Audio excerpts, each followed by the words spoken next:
Evangelho de Lucas, capítulo 24. Jesus Cristo ressuscitou. No primeiro dia da semana, logo ao raiar da aurora, as mulheres levaram ao sepulcro as especiarias aromáticas que haviam preparado, e encontraram removida a pedra do sepulcro. Todavia, quando entraram, não mais acharam o corpo do Senhor Jesus. Ficaram pasmas, sem saber o que fazer. De repente, 2 homens com roupas que reluziam como a luz do sol, se colocaram ao lado delas. Atemorizadas, as mulheres inclinaram o rosto para o chão, e nesse momento os homens lhes questionaram: Por que procurais entre os mortos aquele que vive? Ele não está aqui, ressuscitou. Lembrai-vos de como vos preveniu, enquanto ainda estava convosco na Galileia. É impreterível que o Filho do Homem seja entregue nas mãos de pecadores, e seja crucificado, e ressuscite no terceiro dia. Então se lembraram das palavras de Jesus, e ao voltarem do sepulcro, elas compartilharam tudo o que lhes acontecera aos 11 e a todos os outros. As mulheres que relataram todos esses fatos aos apóstolos foram Maria Madalena, Joana e Maria, mãe de Tiago, bem como as demais que com elas estavam. Entretanto,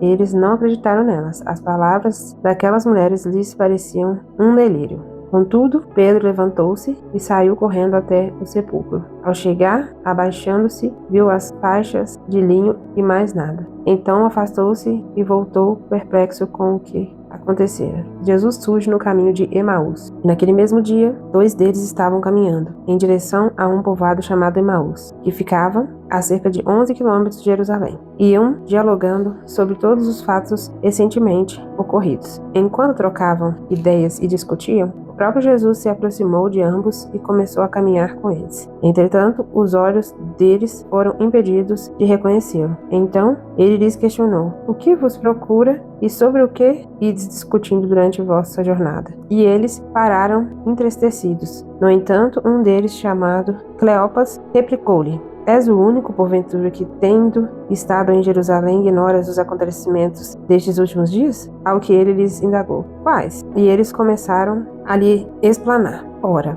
o que ocorreu a Jesus, o Nazareno, que era varão profeta, poderoso em obras e palavras diante de Deus e de todo o povo, e como os chefes dos sacerdotes e as nossas autoridades o entregaram para ser condenado à pena de morte, e o crucificaram, e nós acreditávamos que fosse ele quem havia de trazer a total redenção a Israel. Mas hoje já é o terceiro dia desde que tudo isso aconteceu. É verdade também que algumas mulheres seguidoras conosco nos assustaram, porquanto foram de madrugada ao sepulcro, mas não encontraram o corpo de Jesus. Contudo, voltaram e nos relataram que tiveram uma visão de anjos, que lhes asseguraram que ele vive.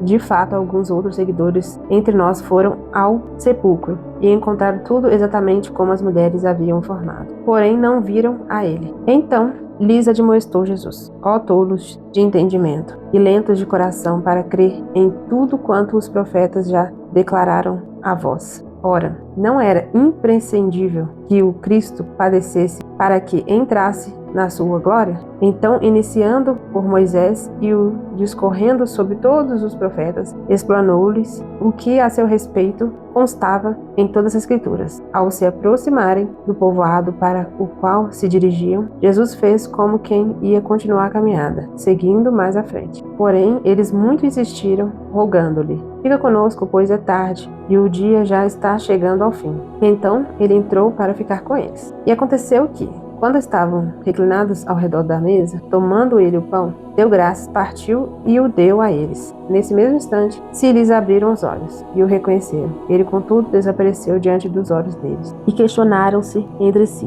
Porventura não nos queimava o coração quando ele, durante a nossa jornada, nos falava, quando nos explicava as Escrituras? E na mesma hora, levantando-se, retornaram para Jerusalém, onde encontraram reunidos os 11 e outros seguidores com eles, os quais anunciavam: É verdade, o Senhor ressuscitou e apareceu a Simão. Então os 2 comunicaram o que havia ocorrido no caminho, como Jesus fora reconhecido por eles enquanto partia o pão. Jesus aparece aos discípulos. E aconteceu que, estando ainda conversando sobre esses fatos, próprio Jesus apareceu entre eles e lhes saudou. Paz seja convosco. Eles ficaram atônitos e aterrorizados, pensando que estivesse vendo um espírito. Todavia, ele lhes exortou: Por que estáis apavorados? E por qual motivo sobem dúvidas ao vosso coração? Observai as minhas mãos e meus pés, e vede que eu sou o mesmo. Tocai-me e comprovai o que vos afirmo, porque um espírito não tem carne nem ossos, como percebeis que eu tenho.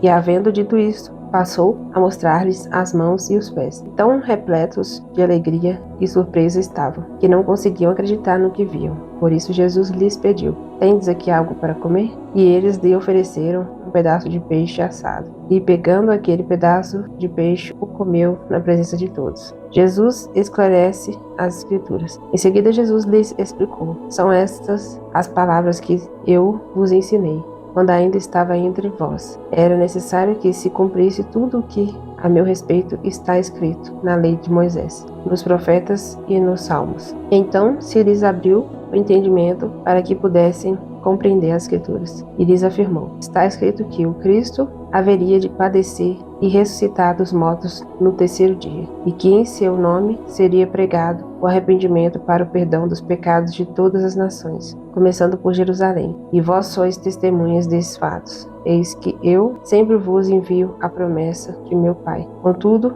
permanecei na cidade, até que sejais revestidos do poder do alto. Jesus é levado ao céu. Tendo-os levado até as proximidades de Betânia, Jesus ergueu as mãos e os abençoou. E enquanto os abençoava, ia se retirando da presença deles, sendo elevado ao céu. Então eles o adoraram e voltaram para Jerusalém plenos de felicidade, e reuniam-se constantemente no pátio do templo, bendizendo a Deus. Vocês percebem que aqueles discípulos, eles estavam no caminho e eles não reconheceram. Os olhos deles estavam fechados para ver a Cristo. E aqui, mas no final, nós vemos que o Senhor abriu o entendimento deles para compreender as coisas que ele tinha dito. Porque antes eles não conseguiam entender. Ele falava sobre a sua morte e ressurreição várias vezes, mas os olhos, o entendimento deles estavam fechados. O Senhor tinha fechado e nesse momento ele abre. Eu faço uma observação com isso, que muitas pessoas, e até mesmo nós, não vemos coisas que estão aqui no nosso nariz, mas não é tempo de nós vermos. Não é tempo de nós sabermos. O Senhor fala conosco, mas muitas vezes a gente não vai entender, porque não é tempo de nós entendermos. No tempo certo, Ele vai abrir os nossos olhos. Por isso que muitas coisas nós sabemos, nós temos entendimentos de Cristo, sobre Cristo, mas outros não têm. Nossos familiares, pessoas próximas, você fala, explica, mas essa pessoa não entende, essa pessoa não vive. Ela não vive porque ela é uma pessoa má, é porque ela ainda não entende, porque os olhos dela não foram abertos. Então eu acredito que tem um tempo para que isso aconteça, para que os olhos se abrem, para que o entendimento se abre, para que a pessoa entenda e viva a vontade de Deus. E é sobre isso que nós vamos orar agora, porque muitas coisas que nós precisamos que sejam liberadas, clareadas, e não são. Vamos orar por isso. Deus querido e santo, nós te agradecemos pela tua palavra, nós te agradecemos por tudo que o Senhor faz. Nesse dia eu farei uma breve oração, pedindo para que o Senhor abra os nossos olhos. Assim como nós vemos aqui que o Senhor fecha visões que precisam ser fechadas e abre visões de pessoas que precisam ser abertas. Então nós cremos que muitas coisas ainda estão encobertas aos nossos olhos, então nós precisamos e nós te pedimos, Deus, nos ajude a ver. Traz clareza, Deus, que nós vamos entender a tua palavra, que nós vamos entender a tua vontade, que nós vamos entender o teu propósito. Traga sabedoria, que o Senhor traga revelação. Em nome de Jesus, que o Senhor traga sensibilidade, para que nós venhamos entender as coisas espirituais, as coisas que são ocultas para esse mundo. Coisas que o mundo não pode ver, coisas que o mundo não pode viver, que estão separadas somente para aqueles que o Senhor deseja. Então nós te pedimos, nos dê dessa parte das revelações do Senhor, nos dê dessa parte das profundezas do Senhor. Em nome de Jesus é o que nós te pedimos e nós te agradecemos. Amém.